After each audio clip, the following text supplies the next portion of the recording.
Good day sa inyo mga sir, mga moms. It's me again, Moto VIP, and today we have here Orion amplifier. It's a 2-channel, 300 watts per channel, and ito siya. So second hand ko lang nabili to, and ang drive niyan is itong ating Pioneer 12-inch amplifier. Ang pagkakatanda ko is 1200 wattage siya, pero kaya-kaya naman sigurong i-drive na itong ating 300 watts kasi pang kotse lang naman and pang daily drive-in lang. And kailangan din natin ng ating, syempre, power kits with a fuse. Ayan. So, simulan na natin. First thing na gagawin natin is i-mount muna natin itong amplifier dito sa ating likod ng ating sub box. So, dito natin i-mount. Yan. Medyo gilid na lang natin ng konti. So, i-mount na natin. Let's go.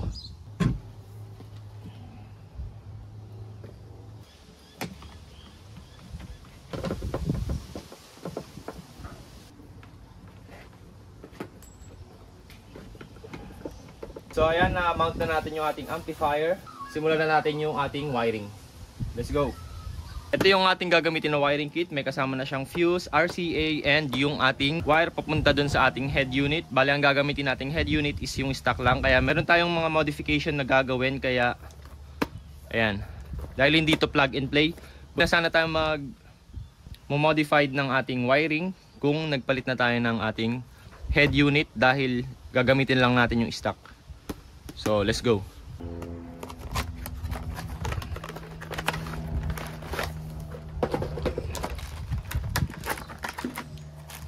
So, meron tayong mga, ayan, terminals. Meron tayong RCA, wire na papunta dun sa ating control. Ito yung ating pang battery. Yung black is sa negative, yung white is yung sa positive.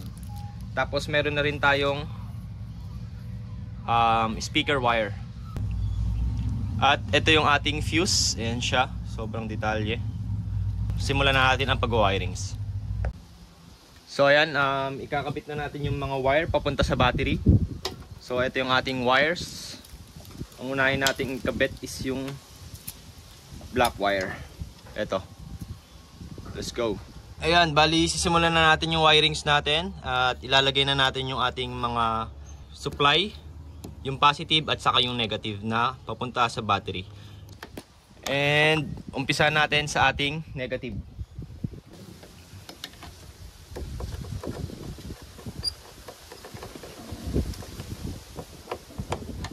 Okay, yan, nailagay na natin yung negative. Bali mapupunta to sa ating chassis or ating battery. And simulan na rin natin itong ating positive.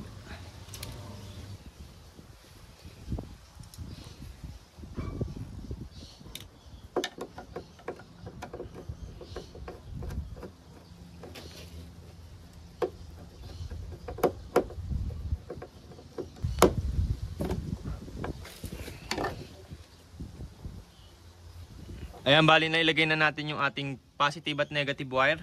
So mamaya na natin ilalagay yung ating remote. Lagay na natin yung ating speaker wire. So ito yung output ng ating speaker wire, left and right. Ito yung ating terminal galing sa speaker natin na subwoofer. So kapit na natin.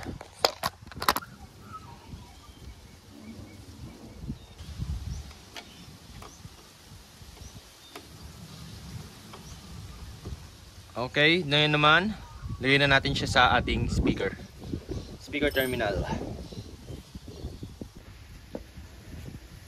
Okay, bali yung stripe na to, ito yung positive natin, ito yung negative natin.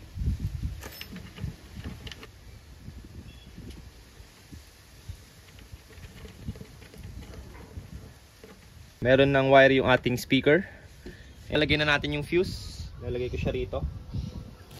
Ayan. Ganyan siya.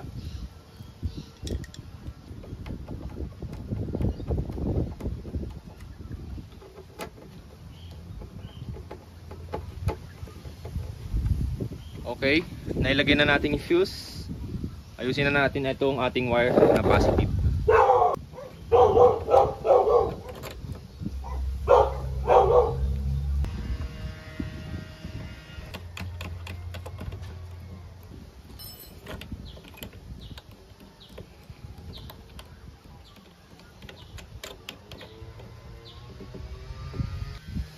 Ayan, nilagay na natin yung ating fuse, wire, negative, at yung ating speaker wire. Bali, pagagapang na lang natin itong ating RCA cable, remote wire. Bali, pagapangin na natin siya papunta sa harap. Okay, ayan, bali, naikabit na natin yung ating RCA. Ayan, may modified dito. So, kumuha tayo dun sa may output ng ating head unit para dun sa ating RCA. Ayan, nangyari. Kumuha tayo ng signal dyan, papunta sa RCA, papunta dun sa ating subwoofer amplifier. And susubukan na natin to. Itatap na natin, hanapan natin siya ng ating remote. So, hahanapin ko muna kung saan banda. Siyempre, gagamitan natin yan ng test light. Let's go. Ayan, dahil wala tayong mahanap na remote, ilalagay na lang natin siya sa accessory wire. Dahil pwede nating ilagay yun doon. Kaso ang problema, kahit nakapatay yung ating unit, is nakasindi pa rin yung ating amplifier. So, pansamantala ilalagay ko muna siya sa accessory wire at lalagyan ko na lang siya ng ating switch. Okay, ayan. Bali na-connect na natin yung ating RCA. Na-convert na natin siya. At dahil wala tayong nahanap na remote turn on dito sa ating stock head unit, nag-tap na lang tayo sa ating accessory wire, which is yan. Para pagka in-on natin yung susi, mag-on yung ating amplifier. And pag in-off natin yung susi, mag-off din yung ating amplifier. So, pwede na yan. Bali, titapan ko na yan. And then, pupunta na ulit tayo sa may amplifier. So, let's go. Okay, ayan. Bali, naayos na natin yung ating wirings. Yan, malinis na siya. And ito yung ating fuse. Tapos, ito yung ating remote turn on switch. Ayan. And then, yung sa RCA cable is hindi na natin nalagyan ng ganito dahil matatago na yon. Ayan lang yung ating inayos. Pwede na natin itong i-install ulit. Tapos babalikan ko kayo once na na-install na natin. Let's go. So ayan, bali na-install na natin yung ating positive ng battery at yung ating negative. Ayan, sa chassis natin siya inilagay. So ang lalagay na lang natin is yung RCA tapos yung ating remote turn on o kaya yung accessory wire. So punta tayo sa likod. So, ito na yung ating likuran. Tapos, ito yung ating RCA. Lagyan na natin siya. Ito yung ating remote turn on. Bali, i-connect ko na lang siya rito para tapos na tayo. So, let's go. Connected na lahat. Yung ating remote turn on, yung accessory wire, yung ating RCA, yung ating battery, at yung ating speaker. So, subukan na natin kung aandar ba to. So, susi na natin. So, bali, connect lang natin sa Bluetooth. Tayo lang natin. Ayan, connected na tayo. And play na tayo ng music. So, patugtugin lang natin ng konti para hindi tayo maka-copyright. So, ito yung patutugtog natin.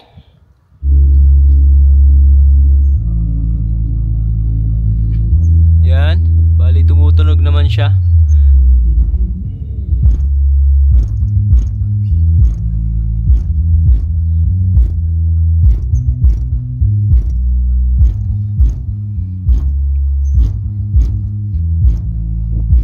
So ayan mga bro, na-install na natin yung ating subwoofer.